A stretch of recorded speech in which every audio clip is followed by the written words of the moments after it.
दोस्तों जैसे जैसे बोर्ड एग्जाम का डेट नज़दीक आता जा रहा है, छात्रों के मन में एक अलग तरह का डर बैठता जा रहा है, क्योंकि इसी लास्ट टाइम पे छात्रों को उस तरीके से तैयारी करना है ताकि वे अच्छे से अच्छा मार्क्स गेन कर सकें। और इसी डर के कारण वो एग्जाम में अच्छा प्रेजेंटेशन नहीं दे पाते हैं और परिणाम ये होता है कि जितना उन्होंने सोच रखा है उससे भी कम नंबर आता है और बाद में वे निराश हो जाते हैं। क्योंकि दोस्तों ये लास्ट टाइम चल रहा है और यही टाइम डिसाइड करता है कि बोर्ड एग्जाम में आपको कितने मार्क्स मिलेंगे और कितने नहीं मिलेंगे। क्योंकि दोस्तों ये वही समय है जहां पर आपकी स्ट्रेटजी डिसाइड करेगी कि आपके कितने मार्क्स आने वाले हैं और वो स्ट्रेटजी क्या होगी और आपको किस तरह से स्ट्रेटजी बनानी है, ये सारी चीजें आप आज इस वीडियो में जान पाएंगे।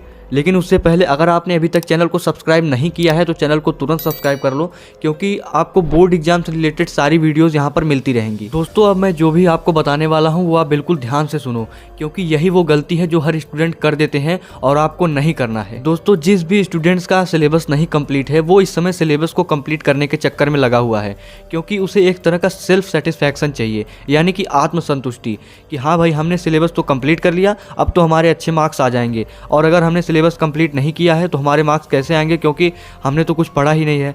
बट दोस्तों होता कुछ इसका उल्टा ही है, क्योंकि वही स्टूडेंट ज़्यादा मार्क्स पाता है जो कि लास्ट टाइम पर उस स्ट्रेटजी को फॉलो करता है जो मैं आपको बताने वाला हूँ। दोस्तों अगर आपका सिलेबस कंप्लीट नहीं है और आपने एक सही स्ट्रेटजी के साथ लास्ट टाइम पे तैयारी कर ली तो मैं आपको 100% गारंटी दे सकता हूँ आप उस छात्र से बहुत ज़्यादा अंक प्राप्त करोगे जो कि सिलेबस कंप्लीट करने के चक्कर में लगा हुआ है या फिर सिलेबस को कंप्लीट भी कर चुका है। क्योंकि दोस्तों बोर्ड एग्जाम में आपका नॉलेज नहीं चेक होता है आपका प्रेजेंटेशन, यानी कि आप किस तरह से कॉपी को प्रेजेंट करते हो एग्जामिनर के सामने और क्या स्ट्रेटजी लगाकर एग्जामिनर को इंप्रेस करते हो। यही चीज़ें डिसाइड करेंगी कि आपका मार्क्स कितना आएगा। कोई बच्चा अपने सिलेबस को कंप्लीट कर लिया है और वो सोच रहा है कि मेरा सिलेबस कंप्लीट है और मैं बहुत अच्छा मार्क्स पाऊंगा, तो ये उसकी सबसे बड़ी भूल है, क्योंकि होता कुछ इसका उल्टा ही है। दोस्तों अब जल्दी से उस स्ट्रेटजी के बारे में बात कर लेते हैं कि आपको लास्ट टाइम पे क्या करना है, जिससे कि अगर आपका सिलेबस कंप्लीट नहीं है तो भी आप अच्छा मार्क्स गेन कर सको। दोस्तों सबसे पहले आपको क्या करना है कि हर सब्जेक्ट का क्वेश्चन बैंक लेना है। अगर पॉसिबल हो सके तो इसी साल का लो और नहीं हो तो पिछला भी चलेगा। या तो आप क्वेश्चन बैंक लो या फिर आप कोई ऐसा रिसोर्स यूज करो जहां से आपको प्रीवियस ईयर क्वेश्चन, यानी कि जो भी प्रश्न पिछले वर्ष आए हुए हैं वो आपको मिल सके। और उसके बाद आपको एक अलग से कॉपी बनानी है, एक अलग से आप नोट्स बनाओ और उसके बाद आपको उन क्वेश्चन बैंक में से उन इंपॉर्टेंट क्वेश्चन को छांटना है। अब आपको पता कैसे चलेगा, तो उसमें चीज़ें मेंशन रहती हैं कि कौन सी चीज़ें ज़्यादा वर्ष में पूछी गई हैं।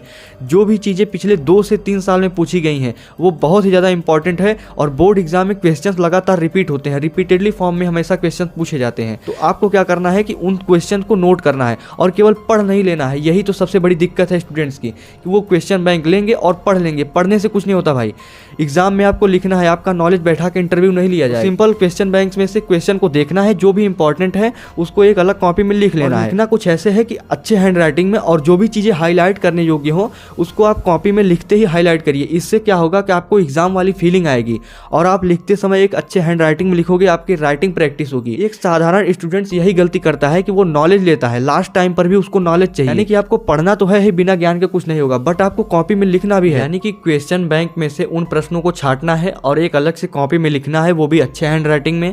जो चीजें हाईलाइट करने योग्य है उसको आप हाईलाइट करिए और इस तरीके से लिखिए जैसे कि आप बोर्ड की कॉपी लिख रहे हैं। इससे क्या होगा कि आपके क्वेश्चंस भी तैयार होंगे और इसके साथ साथ आप राइटिंग प्रैक्टिस यानी कि लिखने का भी अभ्यास आप कर पाएंगे। और इन्हीं दोनों चीजों की जरूरत होती है बोर्ड एग्जाम में। अगर आप लास्ट टाइम पे ये स्ट्रेटजी फॉलो करते हो कि प्रीवियस ईयर क्वेश्चंस को अलग कॉपी में लिखते हो, वो भी अच्छे हैंड राइटिंग में और प्रॉपर प्रेजेंटेशन के साथ ये सारी चीजें लिखना है, तो इससे आपकी दोनों चीजें प्रैक्टिस होगी और जब आपका रिजल्ट आएगा तो आप उससे कहीं ज्यादा नंबर पाए होंगे जितना कि आपने सोच रखा होगा। दोस्तों आप दिन के सिर्फ 2-3 घंटे इस स्ट्रेटजी को देकर एक अच्छे अंक से उत्तीर्ण हो सकते हैं। तो आपको इस स्ट्रेटजी को जरूर फॉलो करना चाहिए और इस तरह की स्ट्रेटजी वाली वीडियो हमारे चैनल पर आपको लगातार मिलती रहेंगी। तो चैनल को सब्सक्राइब जरूर कर लेना, चाहे आप क्लास 10 के छात्र हो चाहे आप क्लास 12 के छात्र हो। मिलेंगे नेक्स्ट वीडियो में, धन्यवाद।